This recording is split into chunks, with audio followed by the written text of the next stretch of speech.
Hello and welcome to Online. I'm Liao. Today we are joined here by the Director of Canon Business Imaging Solutions, Mr. Jojo Bolima. Hi Jojo, welcome to Online. Hi. Okay, first of all, we'd like to ask you if you can tell us more about the Canon Business Imaging Solution. All right. We are the division of the company that looks into the business-to-business segment of the industry.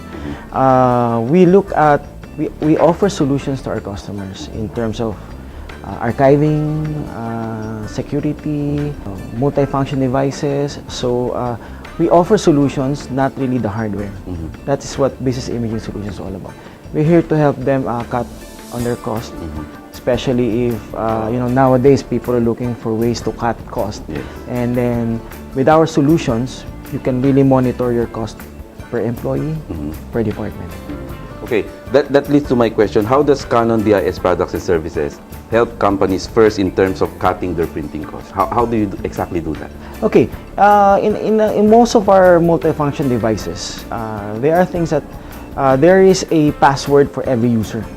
Okay, our solution, our Uniflow system, captures each usage of a certain person.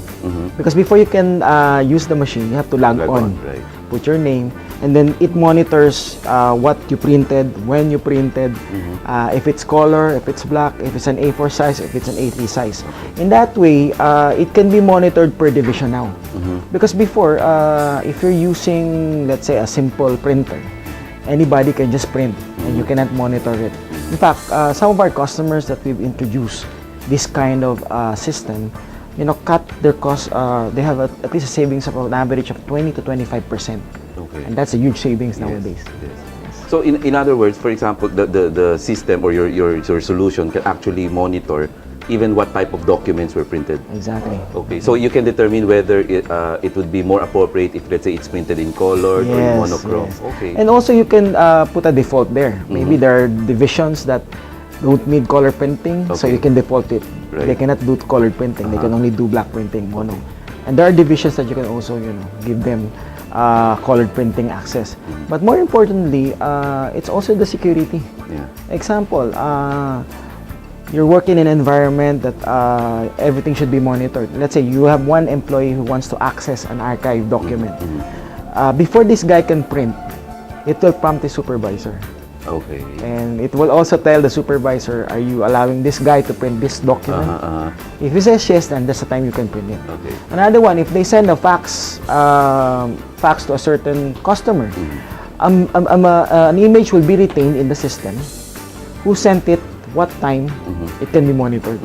So these are the type of solutions that we give to our customers. So just in case that the document is, let's say, for example, Confidential. confidential, Yes, and it exactly. was faxed, Yes. then there is you can backtrack to see who did that. Exactly. Okay. Exactly. Okay. All these functionalities are there. Of course, the next questions of your customers or would-be customers would be the ease of management. How does your products or solution address this issue? Okay, because these things that I'm mentioning to you, it can be put in one area, maybe a server. Okay. One person can just be monitoring it.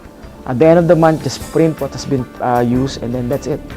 That's why when we offer this kind of solution to a lot of our customers, they're amazed. Because before, it's really difficult in getting all the usage per printer. But now, because it's in the network, we have the solution. It's just one click of a button, you get all the reports that you need. And that's how it's easy. And correct me if I'm wrong, you have also solutions that actually provides wireless. Exactly, right? exactly. Some of our machines can be tapped and you can go wireless without the wire, of course. Example, it's just that I think just have to put it in the system, in the network, and then you can already print. If you're using a wireless computer, anywhere in the company, you can just print it. At the same manner, our solution also gives going to the ease of use. Yes. Okay. Example, you're on the 10th floor, and you need to print, let's say, a couple of documents. You can print it, and then go down to the ground floor, and then you can have it printed there. So you don't need to carry all those materials from the 10th floor going to the down floor. Right. And that's part of the solution that we're offering. You can just either thumb mark or an access card, and that's it.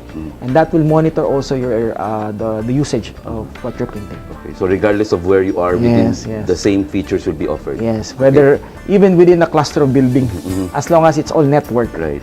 Even if you go to the other building, you can print it there. Yeah. And and still the security is still Yes, there. Okay. yes. So with all this, I'm sure you have a lot of companies actually have implemented your solution. Can you tell us basically, in as far as productivity is concerned, how did your solution contributed to the productivity of the workers? Okay, in terms of course, there's a lot of savings in man hours. Because before, if they have about 5 people monitoring this, they only need 1 person doing it. Okay. That's number 1. Number 2, in terms of productivity of the person doing it, there are times, an example, there are times when you print, and then you talk, and then you forgot about what you printed. Right. With this kind of solution, once you printed it, it can only be printed once you go to the multifunction device and put in your password and key it in, and that's the only time it will be printed. So it saves costs. It's easy for everybody because sometimes really if you're too busy in the office environment, you forget things that you're doing.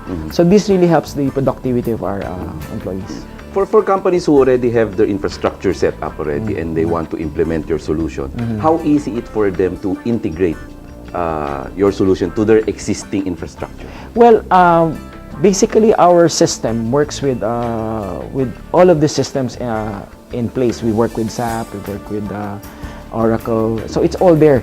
It's just a matter of really tweaking it a bit, just to customize it for the usage of the end users. But basically, it can be used in any system, and we're saying it's very safe. And anyway, before we do such implementation, we usually offer first to study their system.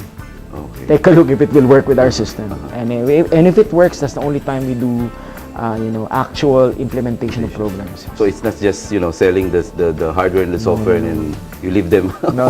What we do, we usually have a pre-sales team that goes to the customer's premises, study it, and come out with a proof of concept. And once it's okay, that's the only time we implement. So it really takes a lot of time to do it. In fact, we can also do some checking of their printing. We call it print health check. You just use a device, put it in their network, and then print. And then if it's in the network, we can read all those printed materials came out from all the printers within the network. Then we can give them a study on how they can cost save. Okay.